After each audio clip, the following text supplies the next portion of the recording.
how it should be. Well, she's usually here a lot, actually. At least 70% of the time she's been here. Love that. All right, guys. Well, welcome back. Welcome back to Let Me Fucking Talk. I am your host, as always, Lynn Lopez. We always have Aldo back there. We actually have a full audience today, which is kind of wild. And I'm not surprised because, we have a very special guest. Please welcome producer, DJ, group chat artist, TikTok star, Texas native with the most luscious hair in the game, and obviously burger connoisseur, RayBurger. Hello. Hi. I'm here. And it's RayBurger one. Yes, RayBurger is pronounced like hamburger, except instead of ham, it's Ray. RayBurger. A lot of people say RayBurger, DJ RayBurger. It's wrong. Don't do it. Yeah, we just wanted to clear the air here and now, make it official. And how you spell is RayBurger, but together. Exactly. Well, I'm really happy you're here. We've talked about this for like a minute now, so I'm really happy that we can make it happen. Yeah. And I'm super excited. Me too. We've known each other for a while as like internet friends, and then now I'm here for the podcast. I don't think we've ever hung out outside of like a show. Yeah, I don't think like so. here and there. If anything, like we've hung out like Ed's our fact checker. Pre-show or like post-show things. Yeah. But that's about it. We got tacos. We did get tacos. Yes. See, in my head, I was like, I feel like I've been with these people. Yes. We got tacos. Stuff together. And I was super drunk. And y'all just took me to a place. And I was like, sure. I thought we were going home, but I see tacos. Let's go. I think that's when he had his first buzzball, if I'm correct. First buzzball. Good times. It was amazing though because a friend of ours had gotten a buzzball, but we were in a little venue, so obviously he didn't want to bring the full buzzball in. So what he did is he put it in a hydro flask, and we had Ray try it, and he was like, "This tastes like juice," and he kept drinking it, and then we ended up at tacos very drunk. Those are the most dangerous, when it tastes like juice. This tastes good, or this tastes like nothing. That's when it's poison. Yeah, no, those are the worst. But I've also learned now that they have the most sugar, and that's why I get the worst hangovers from those now. Yeah. Ever since I cut out, like, sugars and just drink tequila, I haven't got a hungover in years. See, this is what I tell people, but people don't listen to me. Tequila is the way. Tequila is the way. Mm-hmm. G-U-E-Y. Cap. The way. Tequila is the way, okay? Everyone will fight me on this, but tequila is the way. And it's, like, the only liquor that supposedly is, like, semi-good for you. But that's debatable. People find their ways of trying to make alcohol okay. But if you really think about it, alcohol is probably not the best for you in general. But it's okay. Yeah. Tequila. Sometimes it's a necessary evil. Mm-hmm. For your rider, do you always ask for tequila? Yeah. I didn't get a rider until like last year. But Gesture is the one. Mm-hmm. He was getting Don Julio tequila. So I was like, I've had that. I guess I'll take that. Mm-hmm. So I've just been getting that. But only like half the time do I actually get the Don Julio. Aww. It's usually like some other like local tequila, but they're like, tequila's cool though, right? And I'm like, I guess. Yeah, like tequila. I just want like 2 or 3 shots. No, that's fair. Me, you're a burger connoisseur. I am a tequila connoisseur. So I'm a little particular, but I'll still drink it. I'm just like, I can taste the difference between certain tequilas now. Yeah. And in the end, they all get me drunk. That's how I see it too. They get me there. All right. Well, I'm really excited that you're here. You have made a big impact in our little world now. You're like BFFs with my brother over here. Besties. Are y'all actually siblings? No. He's like my brother from another mother. Oh, okay, bet. Cool. See, those 2 guys right there, they're like my brothers. We're very close. I yell at them like, siblings. So that's how it goes. Nice.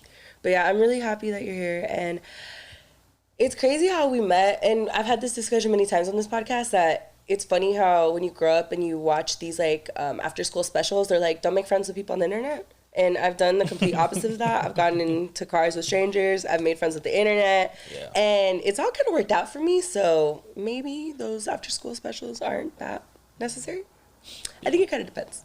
All of my friends after junior high have been strictly internet. But also we're that generation that has had social media as a part of our youth into adulthood, so I feel like those rules don't really apply. They don't really have the same application now. Yeah. Because you can see everything about everybody and learn about them before you know. And I feel like I think people still do get catfish, but I think it's a lot harder now.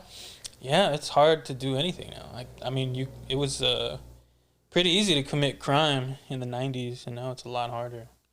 You know, like catfishing people, stealing people's identity. Like, there's a lot of trials and tribulations now. No, it did not exist. I'm not saying I do those things. I'm just he's like noting. I could never.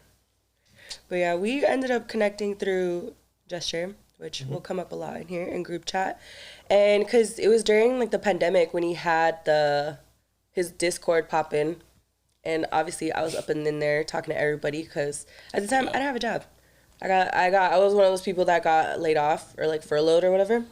Yeah. So I had a lot of time to kill, and it was really cool because I kind of just like interacted with everybody in there, and then that's how we started talking, and then how I got connected with Eddie, Sav, everybody.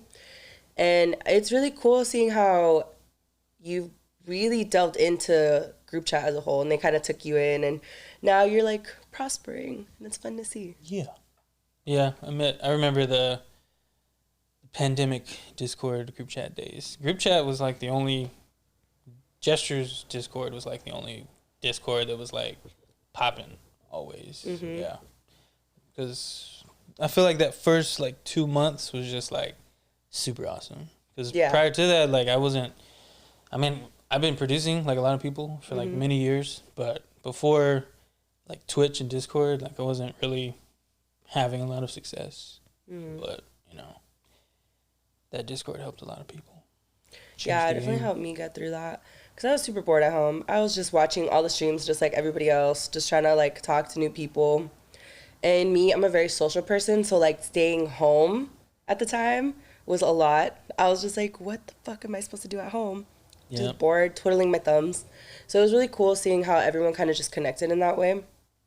And like going into that and being more connected with group chat, like did that kind of, obviously that did kind of help, but like what kind of like steps did it take for you? For me, not to be like too cheesy, but it did change my life because like I was saying, like I really didn't have a lot of big success because I wasn't getting booked. Therefore, nobody could actually see what it was like for me to DJ. Yeah. But because of Twitch, and like I got lucky because unlike most people getting laid off or furloughed or whatever, I actually kept my 9-to-5 job, which I actually still have. But I work remote, and it's marketing stuff, so it's, you know, it's not super labor intensive. I don't finish every day at 5 p.m. Some days I finish at like noon if I just like get through it. Yeah. So I have this big technology background, so I had like a green screen, multiple cameras, and like all this stuff at home to create. Dude, you're ready. I was like, boom, it just like happened. So yeah, I was able to like start streaming, and so because of everyone being at home, they were very tuned in to all these streams, and not just on Twitch, but like YouTube and Facebook as well. So like, I just kind of blew up a little bit. It's pretty fire. Yeah. And then Gesture, ultimately we started like I would DJ on Twitch for like an hour or 2 hours, and then we would raid his Twitch stream, and then we raid Ivor. Like the three of us are kind of like the signature group chat boys. So it's been like that for like 2 years now. Did you know them like before the like Discord and all that? I had never talked to them, but so like right as the pandemic was like about to happen in February 2020, in January, group chat kind of like kicked off their label, and I had signed a song with them on like January 20th. And then like, I don't know, like 2 or 3 weeks later, the pandemic happened. So it was like, all right, well, that's never coming out. So whatever, music industry is like shut down. But I had only talked to Ivor like a little bit about the release because he didn't really know who I was either. Yeah. And I definitely had never like talked to Gesture. I didn't really know much about Gesture or the scene in California or LA. Like to me at that time, LA was just like this magical place of opportunity that everyone would aspire to move to one day. And like, so yeah. So prior to the Discord, Twitch pandemic, no, we definitely weren't like tight at all. That's crazy. It's always funny to me when I hear people talk about California that aren't from here. Because I've grown up here my whole life. Like, we're in this area that I've lived in the valley my whole life. So Yeah. it's always interesting to me to hear, like, someone else's perspective of California. Yeah, I'm from Dallas, but I think the general consensus of like where we are in the South, where I'm at in the South, everybody's just like, LA is just like this. It's a magical place. Like I can't wait especially if you're in the entertainment industry, that or New York. But for music, it's definitely like LA. So, yeah. Well, Texas versus California, do you prefer, like, the weather here or there? Oh, the weather? Yeah, 100% prefer the weather here in California. It's gorgeous. Like today, I don't know, it's like 58 degrees outside.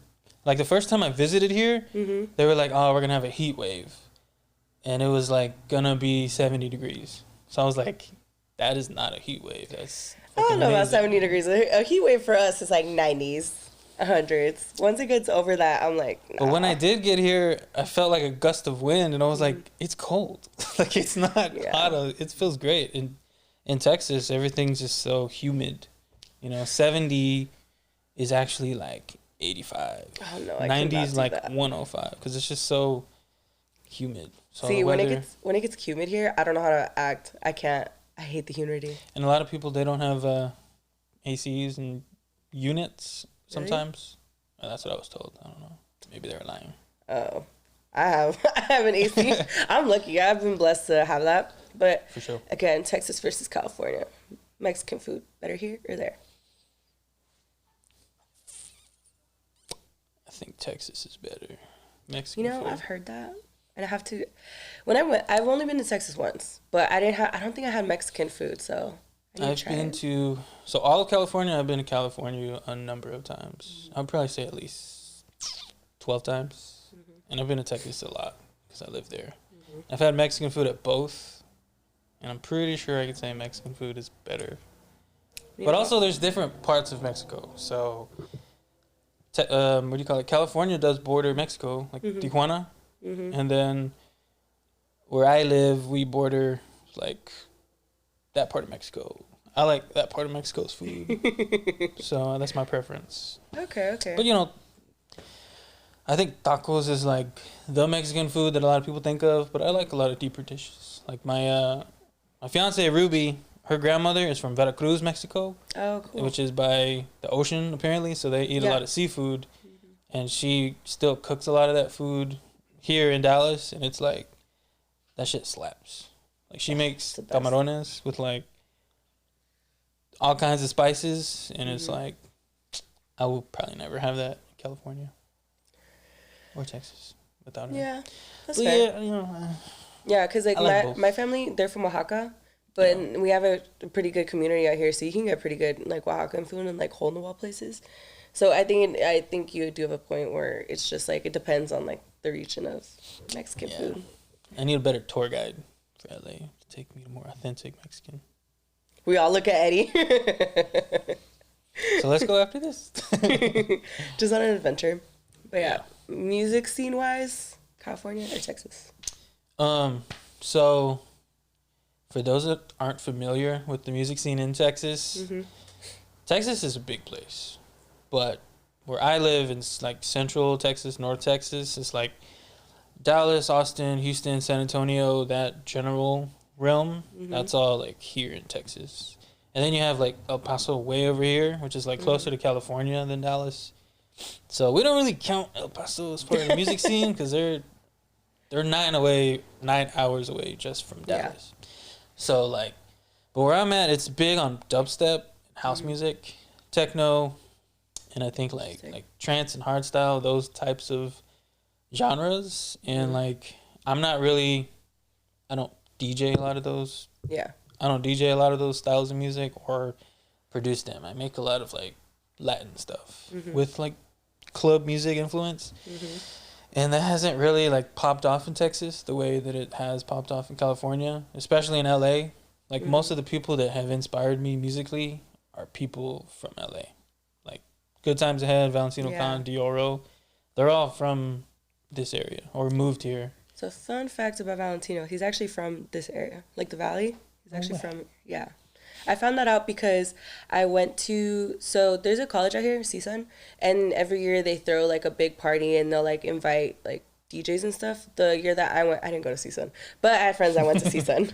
And you can take a guest. It's an extra fee, but I was like, I'm down to pay it and go. Because the year that I went, it was Dylan Francis, Valentino, and Phantoms, I think. And Nice. yeah, and Valentino, when he got on the mic, he's like, in case y'all didn't know, I'm from the A182 from Encino. And I was like, oh shit. And I didn't know that. That's fire. So that's when I found out. So I always flex that whenever people bring that up.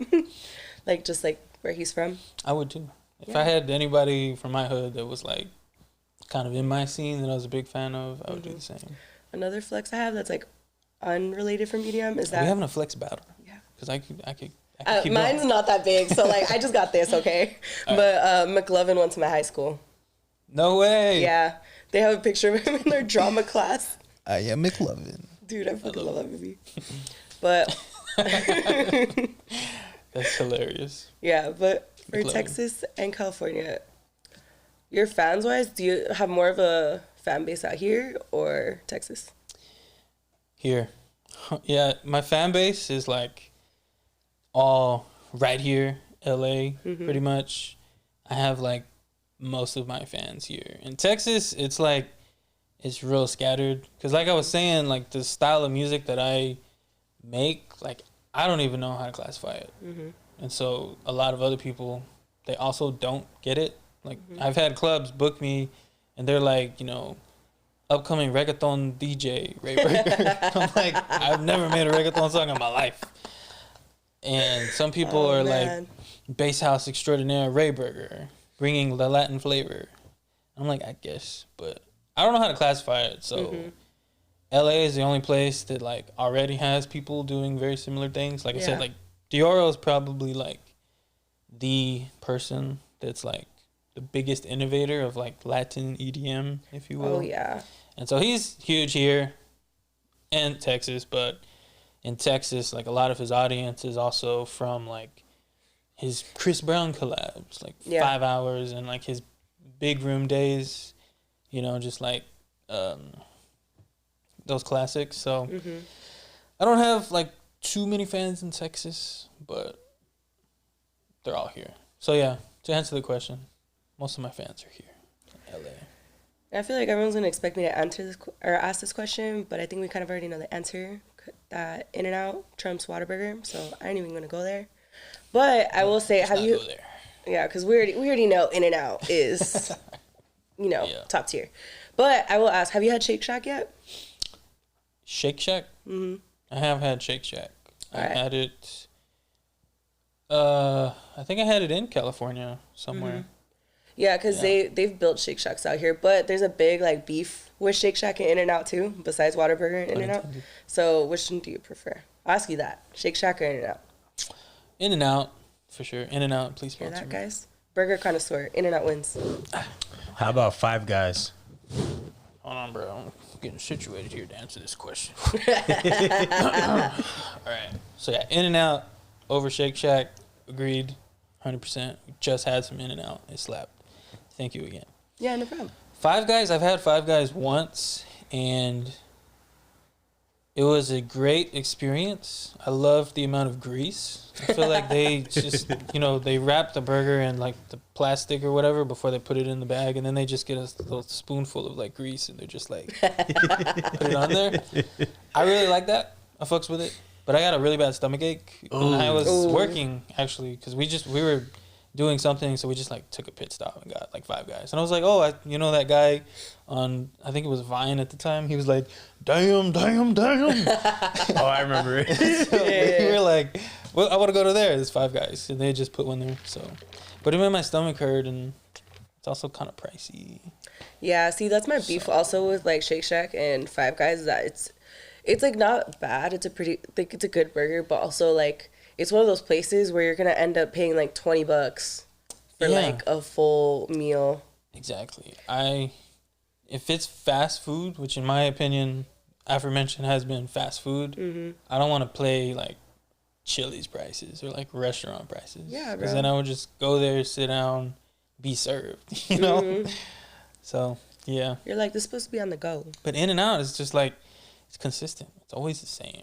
Like, the menu is not big, you know? There's like secret ways you can order, which I barely learned about last year. Because we went to In-N-Out in Hollywood last year, me and Ed and Tony, and he used to work at In-N-Out, and he was like, he was literally, I remember this. he was ordering like, yeah, I want this, let me get 2 hats, let me get 5, 4, 4, let me get 6 stickers, let me get double cheese, grilled onions, peppers. He was like adding all this shit that wasn't on there, and I was just like, hey, whatever. You're like, I'm just here. I'm just here. So they got all that, which is kind of cool. It's like a little secret club, In-N-Out. Whataburger, they don't have that. There's no secrets. Everything's on the menu, and I don't like that. But yeah, In-N-Out, goat. Next time you're out here, we got to get you to Doghouse. So Yes. Doghouse, Cool. their specialties like hot dogs as well, but they have burgers. But the thing that makes Doghouse special is the fact that they have their burgers served on Hawaiian bread buns. Yeah, so next time you're around these neck of the woods, we got to get you on that one. I will say Doghouse is pretty gas. Pretty gas. Yeah, it's pretty gas. Pretty fire. But you brought up De Oro in the fact that, like, he's one of the first people who really kind of did something with, like, Latin music in the EDM world. And I will admit, I got into De Oro for that fact. Because I was just like, dude, it's so cool hearing, you know, Latin songs that we all know and are comfortable with, like, in a different kind of space. Yeah. And Yeah, for sure. And I feel like for sure, like, with, and the same thing, that's why I started getting into, like Moomba, even Gesture stuff, Good Times Ahead when they would do that. But your stuff, I remember the first time I watched one of your streams, I was like, dude, this is so cool. Because you're playing songs that, like, you be hearing at your grandma's house when she's fucking cleaning, but it mixed in there, and it was so dope. Yeah. The one in particular that I'm thinking about is your Bota y Tambao remix. And I remember when I heard that on Tiki Talk, I was like, what the hell? Yo, TikTok. Bloop. How'd that come to be? How that can be. Yeah, it's funny that you say like quinceañera music, grandma's house music, because like my Twitch stream was called Digital Quince. Yeah, because I remember that was like the point. Like that's what I wanted. That's what I was doing before Twitch. Nobody just knew about it. But yeah, so like Sabor Colombia, Bote Tambo is a very popular song from 2006, and I had always heard it at all the quinceañeras, parties. Like I think it's a little bigger in Texas than it is in California, but a lot of California, the nation has heard it. But it was like dear to my heart, near and dear. And I've always wanted to remix it. I just didn't know like what to do. So I made like a bootleg with the purpose of just putting it on SoundCloud to like do like a download gate, which a download gate and like for producers is like you like, repost, comment on the song, and you can download it for your sets. Okay. And that's how a lot of SoundCloud accounts grow. So I just made it for that purpose. I had never planned to like even reach out to them, but Really? But I wanted to do TikTok, and it was like my first TikTok that actually took time. Like I had only posted random videos, but I like set up my room to like film a dope TikTok. I dressed as like Neo from The Matrix. And, like, it was a funny video. And so like, here's the story. It kind of takes a second, but I'm like, no, you're good. I don't want to. We got time. Plenty of time. Go into the details. All right, cool. All right. So I posted TikTok on TikTok. I have 200 followers. A lot of them are from Instagram, family, friends, whatever. I posted, and 7 days after posting it, it has like 100 views. And I'm like, all right, cool. So that was a flop, whatever. But it's doing okay on SoundCloud because it's starting to get some traction from DJs because they really like it. And so I waited and I put it on Instagram, and it started doing well on Instagram to like my followers. Like this video that featured the remix, telling them like go stream it on SoundCloud or YouTube or whatever. Yeah. So I was like, nah, I can't let this video flop. Something was just telling me like, let me just post it again on TikTok. I actually was gonna try and just post it like 4 times. So, but I decided to repost it the second time, and then some dude, he made a duet with it.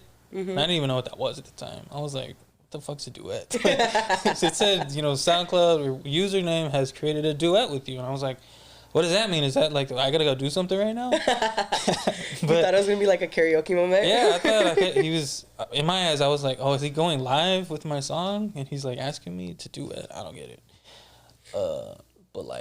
But yeah. So I click on the video, and his caption is like, you know, when you're a kid and your parents go to sleep, like this is you at night. And like he's like Mexican, and so he's just like twerking to like the TV being on like the paid programming stuff at like 2 a.m. and he's dancing like to the beat because the Spanish part of the song, like the Bote Tambo original, and then it has like my drop.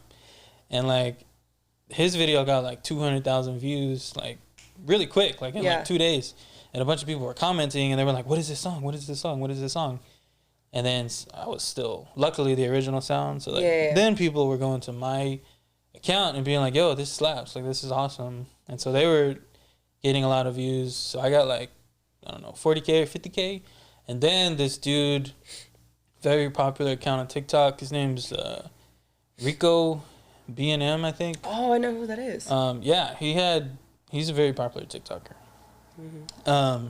I think he lives in like San Francisco Bay Area, something like that. Mm-hmm. But yeah, he had like 2.7 million followers at the time. And a bunch of people were tagging him prior to that to like, yo, you should do a video with this song. Like, this is totally you. Because he just does funny videos. Yeah. So he did it, and his video got like, I think right now it has like 6 million. Oh, and really quickly, though, it got like 2 million views. And then I created, now that I knew what a duet was, I made a duet with him. And I was like, you kind of have to like bait people on TikTok with the captions. Yeah. And TikTok even tells you to do that. Like if you try to post a video, they're like, you know, put a text and tell people what they're about to watch. Like describe the video or something. Yeah, exactly. So I did that, and I was like, when one of your favorite TikTok accounts makes a video with your song, oh my god. And then I was like pretending to be shocked. I was like, what? Oh my god. And then my video, I still have it pinned, I think, on my account. It has like 280,000. But that shit was blowing up. Yeah. So, and this is all within, because I posted the video for the second time. This is all within like 3 days. Like I went from like 200 followers to like 5,000. Like, like I had to turn my phone off at night because the notifications, just every second were just like boom, boom, boom. So that was pretty wild. And a bunch of people, of course, were commenting like, put it on Spotify, put it on Spotify. This needs to be on Apple Music. I can't find it, blah, blah, blah. So after that 3 days, this is where the power of TikTok starts to actually happen if you can finesse. So this is like phase 2 finesse. So we Sabor Colombia, they're still a touring band. Yeah. You know, they're not playing at like Coachella, but they're touring, they're doing their thing, they're a band. And one of the bandmates, he lives in Houston, and he was a friend of one of my DJ friends. And my DJ friend was like, yo, I showed the song to one of the guys, and he really likes it. He thinks you should talk to the main guy. His name's Simon. Oh, shit. So I'm like, Simon. I mean, yeah, sure. What's his number? He's like, here's his number. So we called Simon, who's the lead singer, and he's like, oh, yeah, I know the song. It's dope. I love it. You can do whatever you want, but it's not up to me. It's up to the label. So you have to talk to them. Here's the info. So we're like, oh, shit. Like, all right, cool. So we just like cold called this manager of this label, and he answers the phone. He's like, hello. And I'm like, hey, what's up? So, of course, they only spoke Spanish, so I don't speak the best Spanish. So I had Ruby translate or talk to them, and I was just like live translating and trying to give my 2 cents. But we were like, you know, hey, so we have a remix of your song that's actually going viral right now. It has, you know, 3,000 or so people have made videos with it. A lot of those have like thousands of views. So there's a shit ton of people trying to listen to it. Yeah. And we're like, you know, if you were to release it, you can make money. Like a lot of money, no labor costs, no marketing, just put it out. Let us put it out, and you're going to get like a shit ton of views everywhere. And it'll bring traction to your page. So we're like essentially making this pitch that we had like prepared. We were like all this stuff, and he's like, oh yeah, for sure. I thought you were never going to ask. Like, yeah, we want to do it. So they're like, the only thing is like we just signed to another label, so you have to talk to that label. So another label, and then we didn't actually talk directly to them. That guy Cesar actually talked to them. Oh, that's nice. But they were down. So within like 2 weeks, we confirmed it as an official release to be released on Spotify. So I actually distribute it myself with DistroKid. Shout out DistroKid. Shout out DistroKid. But it's funny because I had to I paid for like a single artist account. DistroKid is where you can upload your own music to like Spotify, Apple Music, and be in control. You don't have to like sign with a label. Yeah. So I had that, but I had like the single person plan, so I had to upgrade to like 3 bandmates so I could add Sabor Colombia and like release it. But yeah, I got like I think right now on Spotify alone has like 500,000 streams, and that was after a lot of people were already asking. So if we were able to release it like right as it went viral, it would probably have like triple. But that's still so impressive, dude. yeah. Because, like, there's so many times where you see it on TikTok where, you know, someone will remix a song or put some kind of, like, edit of their own. And people are like, oh, I need this on Spotify. I need this on Apple. But, Yeah. But then, you know, most labels are, like, they're not going to be so willing to do that. So, dude, you guys so lucky. Yeah, and I think it's also a testament to, I don't know, I guess like Latin culture and music, Yeah. but like community, because that wouldn't have happened if like influential Latino TikTokers hadn't used it and like spread the word to all these other Latinos. They were like, oh my God, I've been dying for this. Like, I didn't know EDM Latin music was like a thing. Mm-hmm. And so that just like put me on to those circles. That was the comment I saw the most. Like in a lot of your TikToks, not just that one, but just other TikToks. Like, I didn't know that there was like Latin music, Latin EDM. Yeah. Like, I didn't know that this was a genre. I didn't know that this was a thing. And I think that's kind of how I felt when I kind of found like my own like different DJs, producers that also did that too, like that you do. And it's really cool to see just your audience grow so fast. So fast. Yeah. In 2020, yeah, because that was all 2022, like a year ago. But in 2021 was my first year I started touring, because that was post like Twitch and everything. So once the nation like opened up after COVID, I was getting booked a lot. And so I was like adding to all of that steam, all of the things from TikTok. And like last year was just like crazy. Like I was almost out of town every single weekend at some different place to DJ. That's so sick. Honestly, I think I've seen that. Like I see your stories. I'm like, oh, he's somewhere new. Yeah, it's pretty dope. A lot of places in Texas and California. Most of my bookings are there. No, but that's the best. Like once you like have established, you know, your really core fans in certain areas, they'll support you like crazy. Especially like Latin fans. Like Latino community is so strong when they write for someone. It's incredible. Yes. Yeah, I get a lot of comments. Because I have like a few friends, we do EDM Latino, that's like our thing. Another guy, his name's Chan. I don't know if you've heard of Chan. Yeah, Chan's cool as fuck. He's like really talented. And he's had a lot of similar experiences to me, like having bootlegs end up being like official Spotify releases. But like on both of our videos, we get comments frequently that are like, this sounds like Dioro, or like, check out Dioro. And we're like, we're his friends, fool. Like, we don't want to check him out. We've already... You're like, bro, I know Dioro. We know I could FaceTime him right now. Isn't that funny? When people kind of just like comment those things. It is funny. It's funny. But it's good. I love it. You know? I always say that you know you're starting to gain traction when you have haters in your comments too. Oh, yeah. Them haters. Yeah, like on that song we were just talking about, the Bote Dumbo remix, there were so many comments that are like, nah, this is whack, just play the original, it's so much better. And like, you know, I get it though, because that's also like a thing with touching songs that people want to hear, because there's different types of crowds when you're going to play this style of music. Because I play a lot of songs that are open format, but I play like a bootleg or edit or some kind of, it still includes a lot of the original song, but it's like more EDM friendly. Yeah. And so like, you're going to attract the crowds that just want to hear that. Like if, like tonight, I'm playing a party that's advertised as like a reggaeton event, you know? Like, come listen to the top 40 cumbias reggaeton. I'm like, I'm not going to play that, but I'll play something like it, you know? And you're still going to have fun. And there probably will be some people there that are going to be like, oh, yeah, house music again, even though it's like techno or something. They're just like, everything's techno or everything's just house. But there's going to be those haters. But then within those groups, I do see, heads, small groups of like 2 or 3 in the crowd. They're like seriously like turning up because they're like, wow, I didn't know this was gonna be a thing. I didn't expect this. So yeah, that's fair. the haters turn over the real ones. No, and that's just how it is. I feel like another video I saw of yours that where I really saw like haters in your comments was the video of the edit with like Nicki Minaj, I think. Or was it Nicki Minaj? Oh yeah, so I have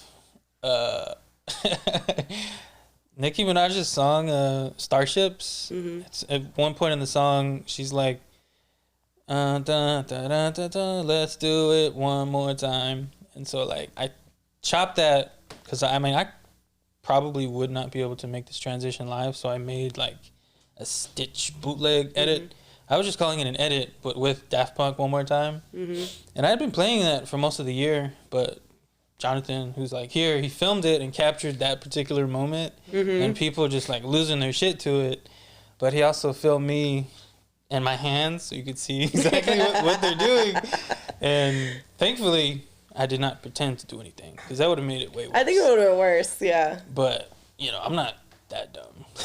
But like, I grabbed the mic. I was also drunk. I was hyped myself because I was like, they were into it. Like that was only a 45-minute set. But they were going crazy the whole time. Should we pause? No, we're fine. You're good. Sure. Yeah, no, we're good. All right. What was I saying?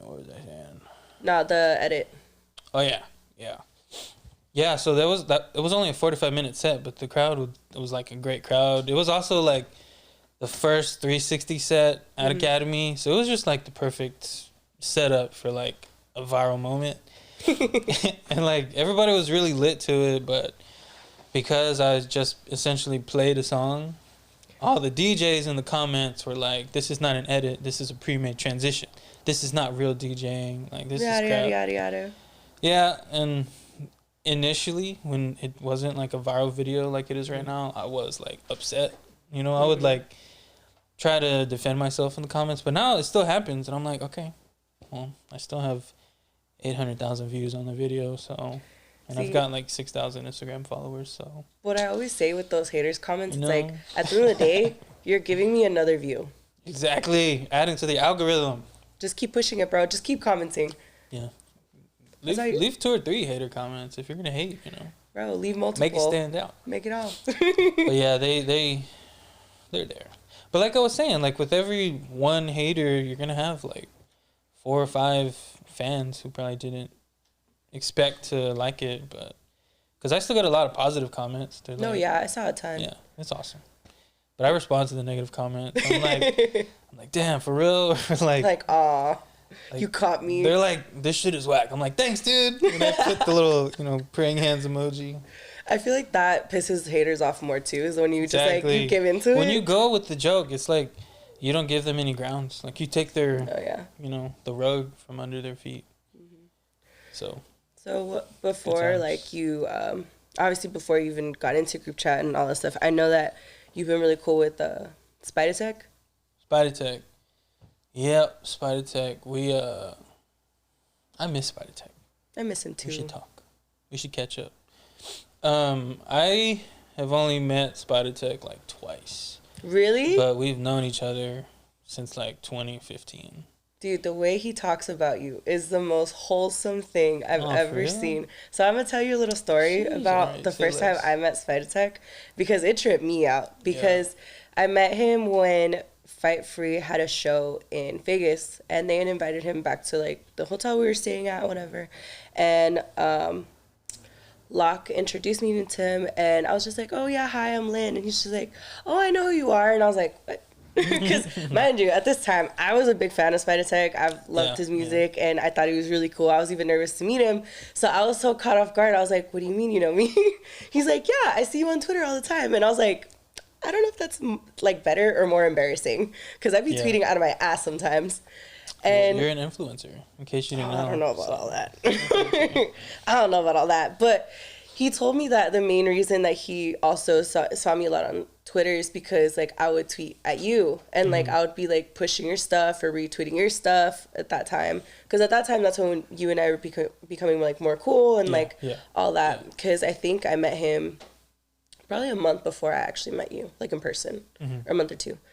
And I was like, oh, Ray, I fucking love Ray. He's dope. He was like, yeah, I just want to thank you because, like, I know, like, Ray's been gaining traction and I see that you've been supporting him. And, like, dude, that's my guy. And, like, he was just talking so nicely about you. And I was so, like, just taken aback by it. So it was a really cool moment. Yeah, he's the first, like, DJ to ever support any of my anything. Because he had a Diplo and Friends mix, I think, in 2017, back when Diplo and Friends mixes existed, R.I.P. That was like the one thing we all aspired to have, and then it disappeared. But I bet, had it still been around, I probably would get one eventually. Oh, it would for sure have been. For sure. But yeah, he had a Diplo and Friends mix, and he would hit me up prior to that a lot to ask for like my music, because he just liked my style, just weird stuff, and he was like, yo, bro, I got a Diplo and Friends mix. Like, can you send me, like, a bunch of your songs? I'll definitely play them. So I was like, cool, here's 2. I only had, like, 2 good ones. And he played both of them. I think he didn't open with it. But he played it, like, really early. But, like, Spider Tech, he's beyond DJ. He's beyond. He's amazing. Even before Serato Stems, like, he's incredible. Like, he can make anything mix with anything. Dude, he's so talented. He's crazy. I'm gonna get him to DJ my wedding for sure. Like, I'm committed. I don't care what he charges. I will give him whatever. Yeah, everybody's invited to the wedding. It's gonna be great. It's gonna be dope. Yay. You just gotta find a way to get to Dallas. Bro, I will get there. That ain't no issue. That ain't no problem. The only person we're flying out is Spidey Tech. Sorry. No, don't worry about that. I will fly my ass there. I will not. I'll have a grand old time. Especially because I adore Ruby. She's super dope. Yeah. I cry. She's also my manager. She's been the manager of RayBurger for like probably going on a year. Like basically once my touring started, like getting like to the point where people would Instagram DM to book me, and I would like forget. And then they're hitting me up like a month before the show, and they're like, "Hey man, do you have any questions?" I'm like, "Oh shit! Like I forgot we talked about this like 6 months ago. Like I need help." So she's just like been managing. Yeah, honestly, when I DM'd you about this, I wasn't sure if I should DM you or Ruby, but I was like, I'm gonna try Ray, and if he tells you to just talk to Ruby, I'll talk to Ruby. Yeah, for sure. Sometimes I do that because I don't know people, but I know you. So yeah, we can talk. But yeah, we're gonna. But yeah, so like Spider Tech though, he was like the first person to like support my music, and then he would like, you know, hit people up and like tweet publicly like, "Yo, check out RayBurger. Like, check out RayBurger. He's got some dope shit." Like, he's just always like been very like supportive. He really is. He talks so highly of you. Yeah, when he came to Dallas, which was the first time I met him, because he was playing at some club, and I never really go out in Dallas, and definitely not at that time, like 2018 or 2019. But we had a collab we were working on, so I was like, "Hey man, you know, you should just stay with us if you're gonna be here a couple days. Like, save the hotel money. I'll chauffeur you around." And so like he stayed with us, and like we worked in my home studio. But like one night we went out, and he got drunk, and like we were there, and literally after the show he was just like, "No," to Ruby, he was like, "No, this guy," and he like grabbed my shoulder, like, "This guy, you hold on to this guy because he's gonna be something one day. Mark my words. I swear to God on everything. He's up next." Like he was like looking at my eyes. I've seen him lit, and I know exactly in the way that he said that to you. Like that. He's like, but I mean, when you're drunk, you just like speak a bunch of truths. It's exactly. A drunk man. So what's that saying? A drunk man tells no lies, or something like that. Usually, drunk words are sober thoughts. Drunk words are sober thoughts. Yeah. Yes. He and I have like a similar.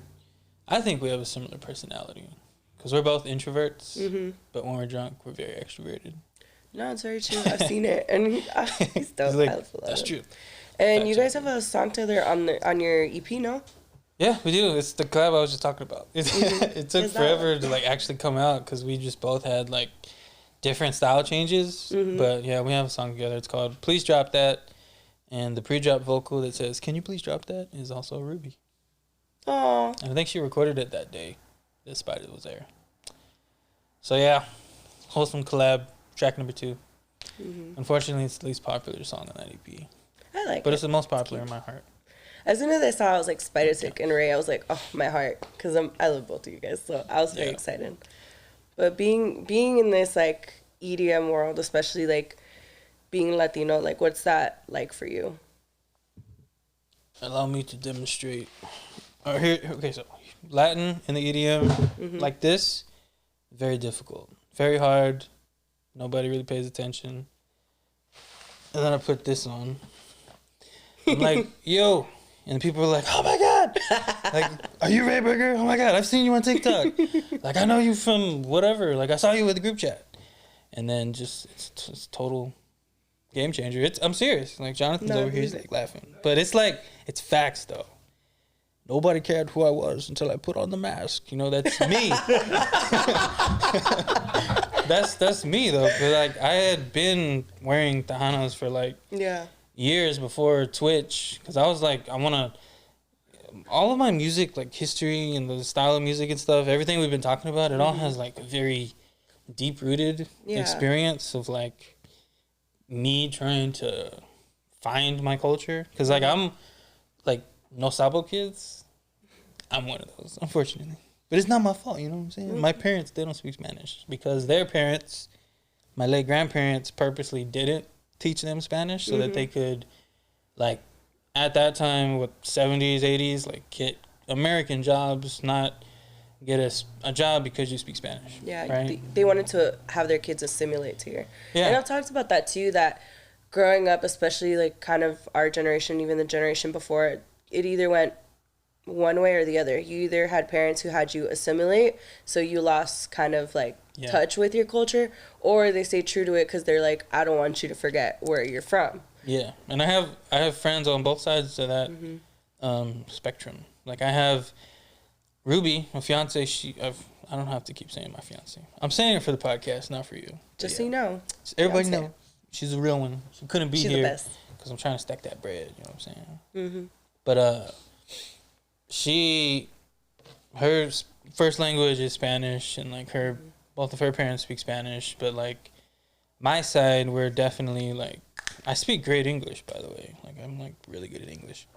Like language arts is my shit. Always A+. But like, you know, my whole family, like we don't speak Spanish, but we listen to a lot of Spanish music, and our food culture, artistic, all of that is very still rooted in like it's mostly from Mexico, my family. But yeah, growing up, like I'm like switching tones, like serious, but I'm gonna eventually get back to what's it like to be Latin and EDM. No, but like I'm saying, it's all connected. It has a big connection because like it's all connected. Yeah, so like not knowing Spanish, I played this show in 2018. I opened for Sullivan King. He's like a big dubstep DJ. I'm pretty sure everybody knows Sullivan King. Yeah. But I opened for him, and I had never really had an opportunity to DJ, and I didn't even know how to really use CDJs. And like, I didn't even know who he was. So I was just like, does he play rhythm? Cool, because I'll just download every single song from Never Say Die, Black Label, and I will just play them straight through.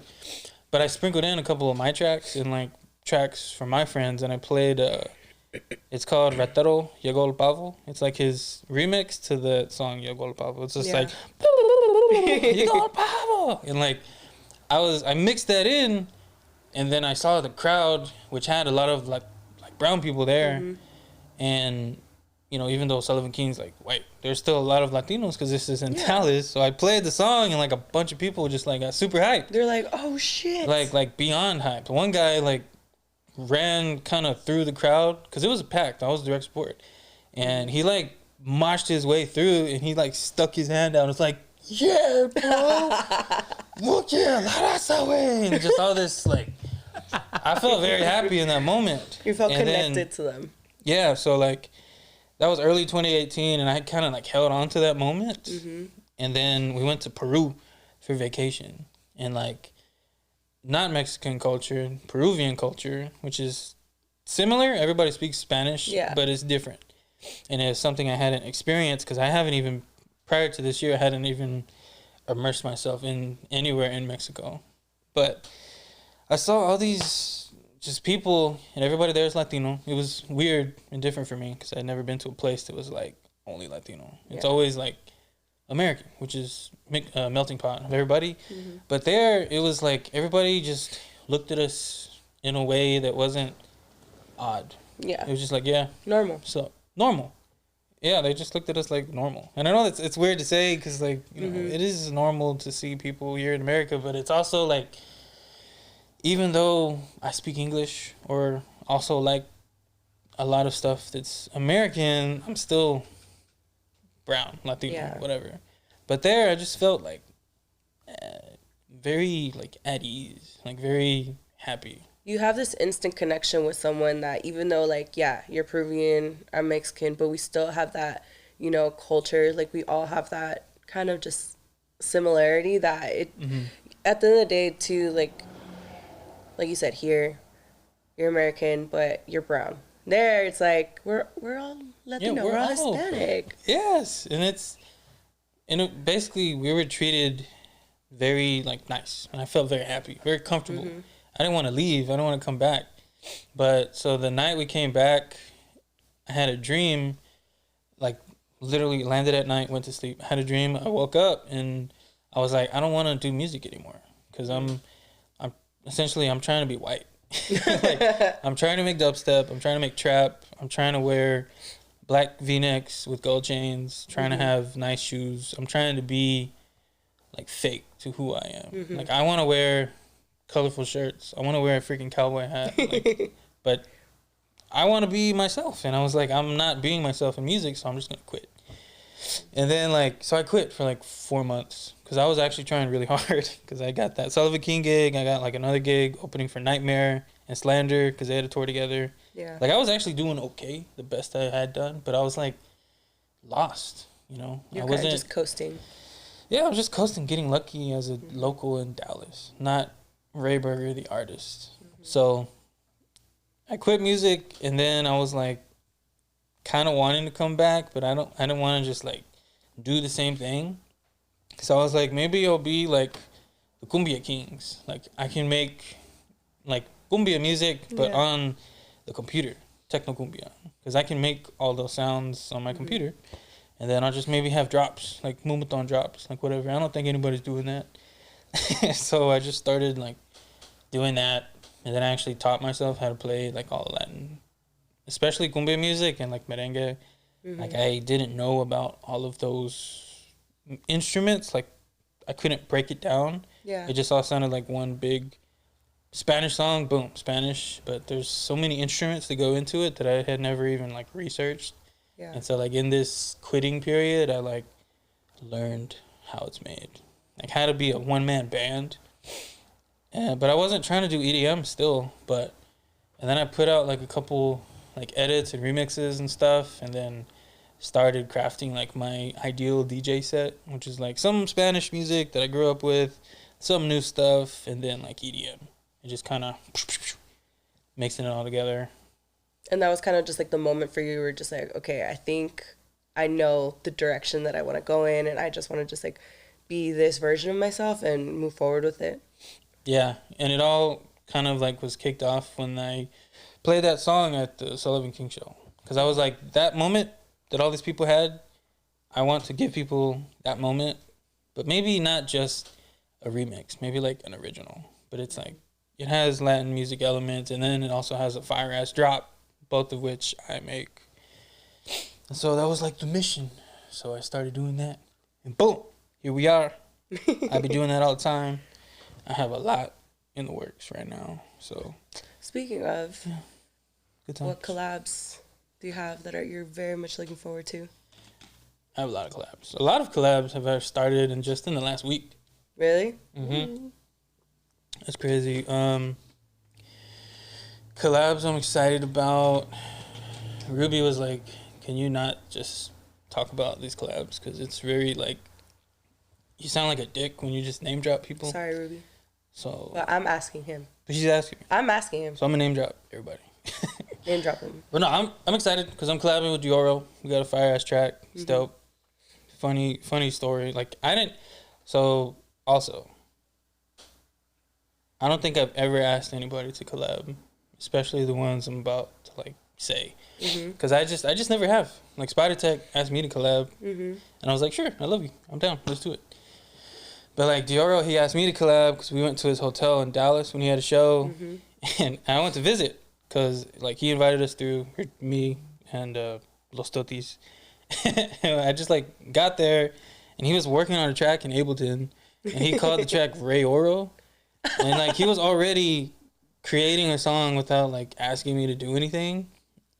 And then I got in, I was like, "What's that?" He's like, "This is for you, bro. I'm about to send it to you right now. It's our collab." I was like, "Oh, okay, cool. Let's do it." That's so tight, though. So technically, neither of us have asked each other to collab. It just kind of happened. He just kind of made it, and I was like, "Now, do something to it." So we're working on that right now, which is pretty fire. And then, okay, he's another DJ. He's actually a big. I would kind of label him as more like trap, but he was on tour with Dioro as well, and so he was there. And he also was, like, making a guaracha song. And he was like, "You make guaracha?" I was like, "I mean, yeah. No. But I'll learn." Hey, man, okay, I asked you. And then he's like, "Cool, well, I'll send this to you. We can collab on it." I was like, "Yeah, sure. Sounds good. I'm done." Yeah. But, of course, in my head, I'm like, let's go. 2 collabs in 20 minutes? Yeah, so, but it's fucking fire, too. Like, I finished it.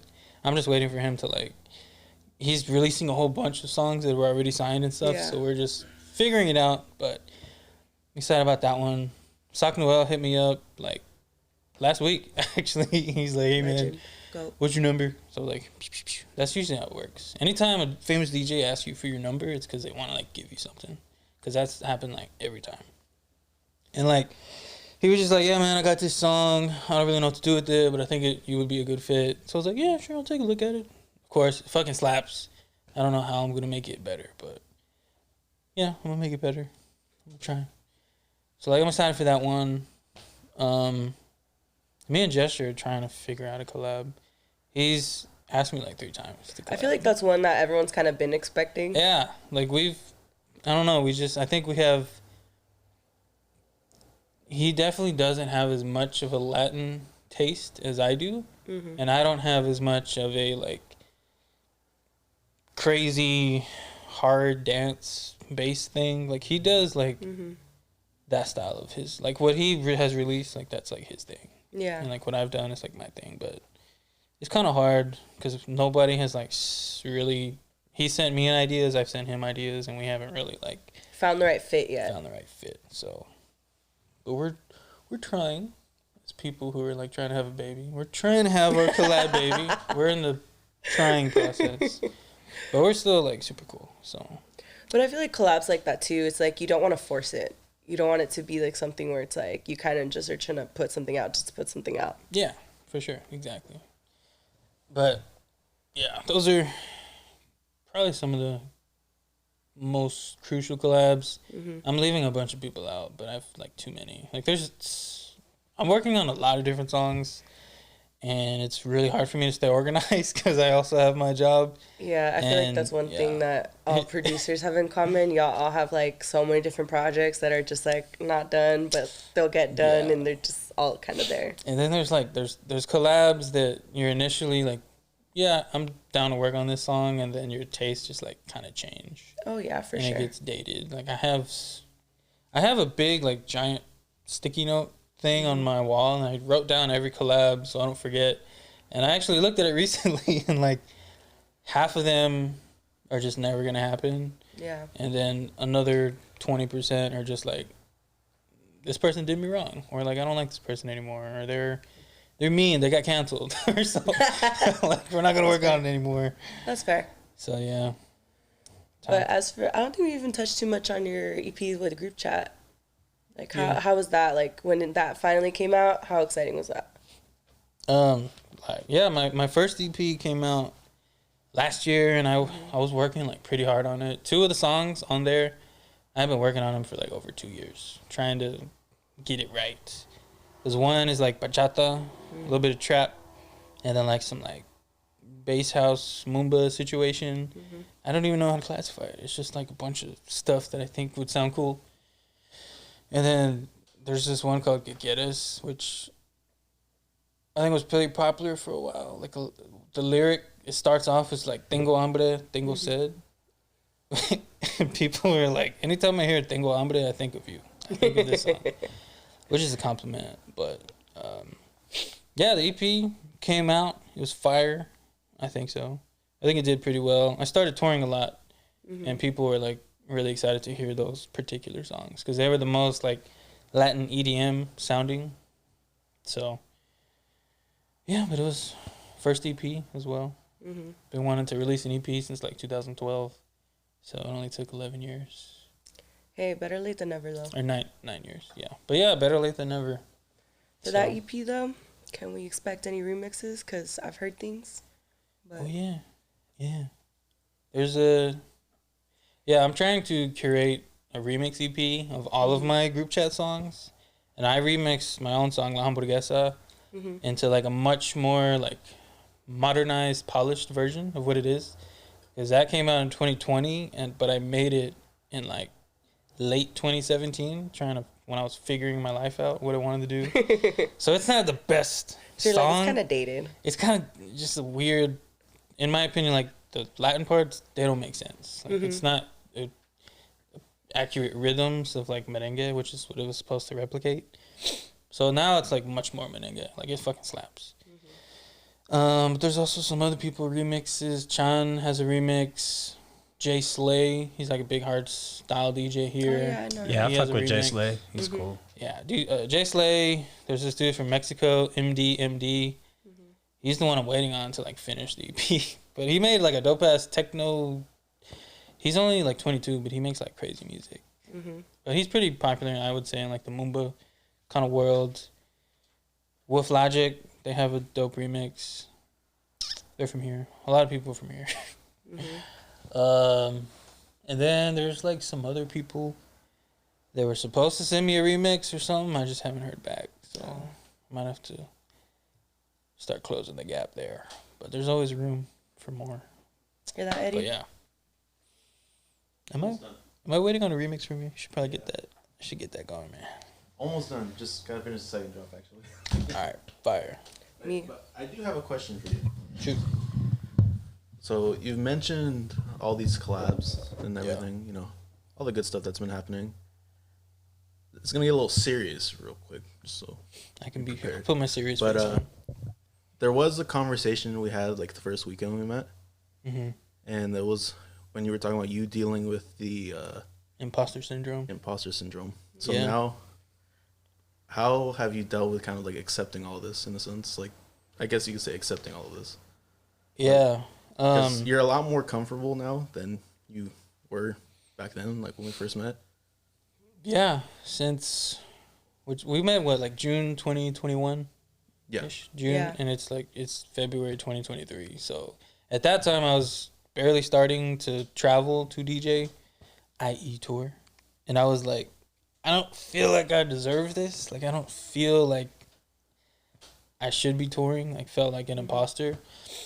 But now I'm like just whatever.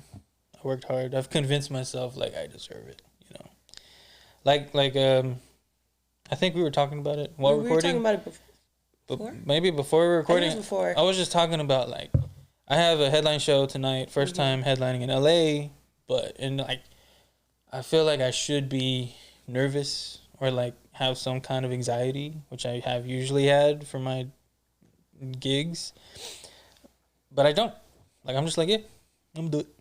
I know, it's like I was telling you, you just do it so many times that after a while, you just become more comfortable with it. But I think it also helps that, like you said, you have such a fan base here that when I saw you announce it, like officially, even it was being teased, all I kept seeing in the comments was like, RayBurger, oh my God, yes, I'm so excited.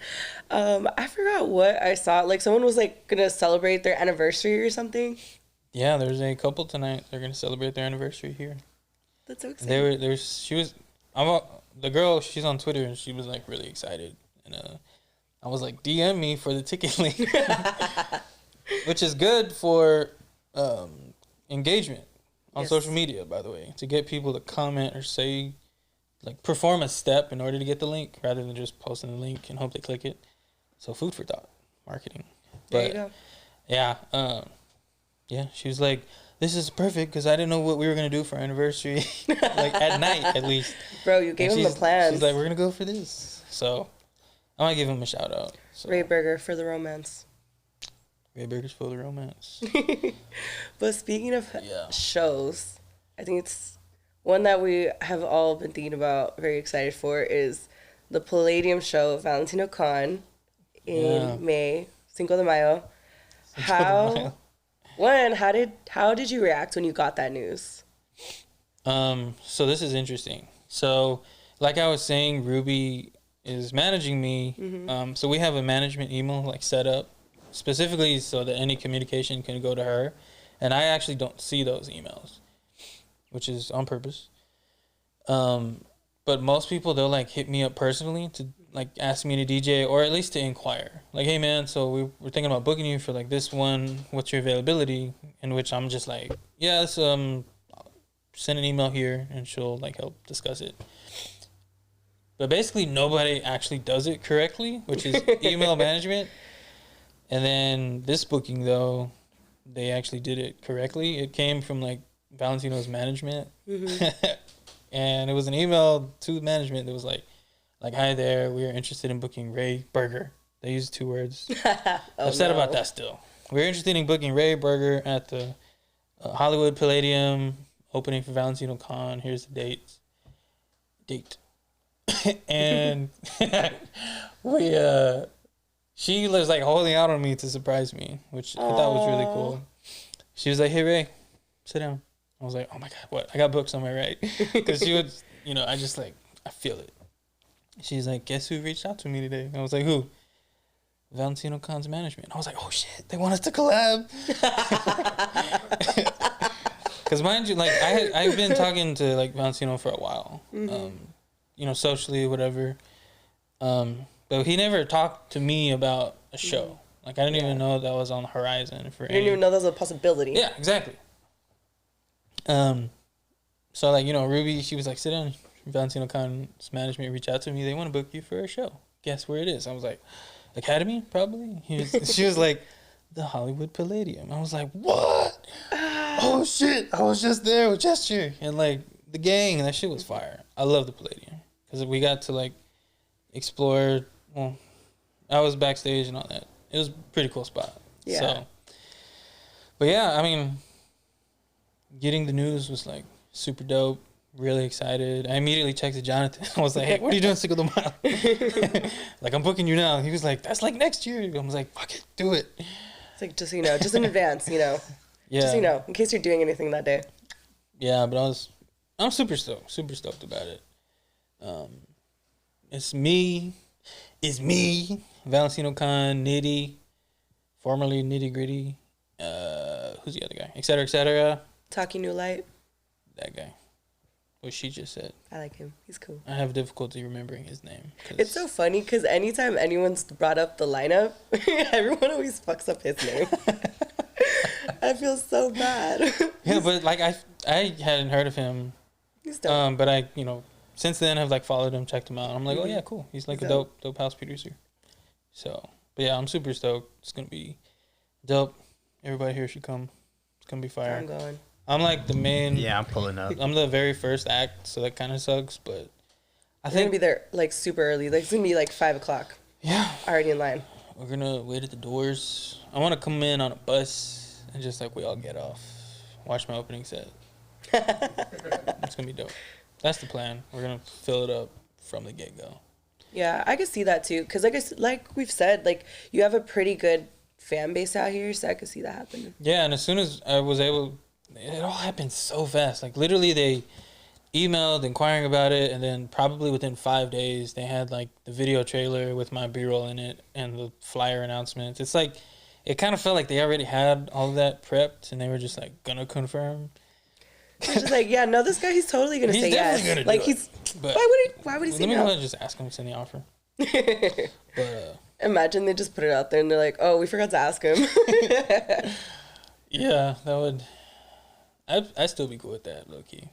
But only because it's Valentine's. Or that's how you find out you're booked. Like, oh shit, I'm on this lineup. Every festival lineup that comes out, EDC, whatever, low key, I still look at the lineup just in case I'm playing it. Like just in case they I don't forgot expect to. But I'm just like, I don't know what it is, but I think a lot of people do that. They're just like, just in case. Just in case There- they just Let me check forgot to this hit me laptop. up. There was a joke like last week or two because of the Tomorrowland lineup. Yeah. So there's a few DJs who are like, yo, I had to check that shit just in case I wasn't on there, bro. That's a big ass fucking lineup. I saw that yo. lineup, but I quote tweeted it, and I was like, super excited to announce I'm playing Tomorrowland. And then, but I just added another tweet, and I'm like, you're gonna have to zoom in pretty hard to prove if I'm lying or It's not. like super tiny, bro. I It's a still fine think print. a good amount of people think I'm actually playing it, because I got a lot of like, "Yo, congratulations! I'm so excited for you," and I'm like, they never like check back in about, "Oh wait, you're lying," so I think they still believe it. So, In another multiverse, you probably are. in another multiverse, I'm Ray Volpe, and he's RayBurger. Ray Volpe in this universe is one word. RayBurger is the other. 2 words in that universe. You heard it here first.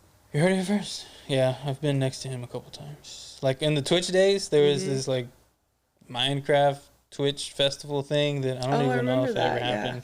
But literally every DJ and their mother was on this lineup. And yeah, there was so many names, but I was like right next to Ray Volpe. So I was like, nice. That's it. I like that guy. He's a cool guy. Well, we've talked about everything you've been able to accomplish so far, which honestly is pretty impressive in the past like few years. For sure. What other like goals do you have like going forward that you still want to like knock out? Well, I mean, like I said, like I'm working on a lot of music. It's all very to my sound. It's like Latin EDM. So I'm looking forward to those tracks finally like seeing the light, coming out, pushing them really hard. I feel like my fan base has grown pretty significantly in LA. So I feel like I'm not too far away from like an Insomniac headline. So my goal, put it here first. Manifesting it. Hopefully can headline Academy at some point. I feel like maybe I'm like 2 years from that. But we'll see. That's kind of like the plan. And then just touring more, exploring more places. I haven't played anywhere on the East Coast yet.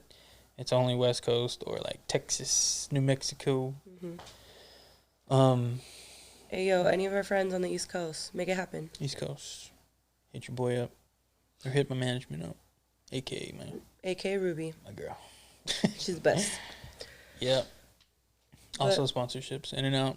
Hit me up. In and out, Gancitos. Gancitos. It's funny that you say Gancitos because I'd like to introduce a special guest for today. This podcast is brought to you by Marinela. Gancitos filled snack cake. Dude, that'd be sick, actually. Yeah, that would be fire. I think that's like your next merch vibe. Ed actually made a really cool illustration. We'll put it on the screen right here. It's like me holding like 2 burgers, but it's in the style of like Gancito. It's pretty dope. It's really dope. Dog, you need to put that on merch. And it's a work in progress. Which, by the way, guys, you can find his merch on his websites. Yes, you should. I ship all my own merch myself. I order it in bulk. I package it. I'll autograph it for you if you want. I have been asked a lot to do that. Aww. It's just funny because my signature sucks. Like both my actual government signature and me signing as RayBurger. It's just a complicated name. Like the R and the B, I try to make them like bigger than the other letters, and I always fuck it up. You know I have like 3 shirts right now at home that they're like failed signatures. Aww. So I'm just like, I don't know what to do. I think I'll throw these in the crowd one day. Let me just get like a little pile going. All the mess ups. But yeah, but I ship it all myself. I make it happen. I wrap it, give a little kiss before I send it off to the post office. See, so you know it's packaged with love. With love. It is, what do they call it? Shop local. Small business. Small business. Exactly. The process is organic. Dude, So yeah. I love that. It's been a lot of fun, but anything else you want to kind of put out there? What we can expect? Any other shows? Any other music? I feel like we pretty much talked about all of the stuff that I think is cool to talk about. Follow me on Instagram. On the If you haven't, TikTok? Follow me on TikTok. Just follow me, whatever. I would definitely encourage you to Google me because that is cool. to do, and I think helps with my SEO value. Just Google RayBurger, one word, not two words. Otherwise, you're gonna get Rachel Ray's Burger Bash. The fact that you know that. I know that because I Google myself a lot. Or the actual RayBurger, who is the owner of a hotel hospitality company, We're learning. who still uses Twitter like a lot. Really? Yeah, he has the Annoying. Twitter handle RayBurger. That's annoying. Dude, even Lit Lin, when I first made the my ad like years ago, I was like, wow, how is this already taken? I'm upset. So it's like crazy. Lit Lin with 4 N's. I feel that. All of mine is Yo RayBurger. It was gonna be Go RayBurger. I'm glad it's Yo, because Yo is just yo. like Yo. I say Yo a lot. Well, thank you for real. Like, thank you so much for coming on here. I was really excited for this. I was really, really excited. Yeah, me too. And Thanks I'm for excited. having me. Of course. And I'm excited for tonight. We're gonna go party tonight, guys. I'm gonna turn up. But yeah, again, follow him on all the socials. Buy his merch. Go to the Palladium show. Go to any other show that he has that we'll announce later on, I'm sure. But yeah, support my guy. And that was RayBurger and Lopez, ladies and gentlemen. He was about to say Lit Lin. Yeah, I was. Out. We're keeping that one.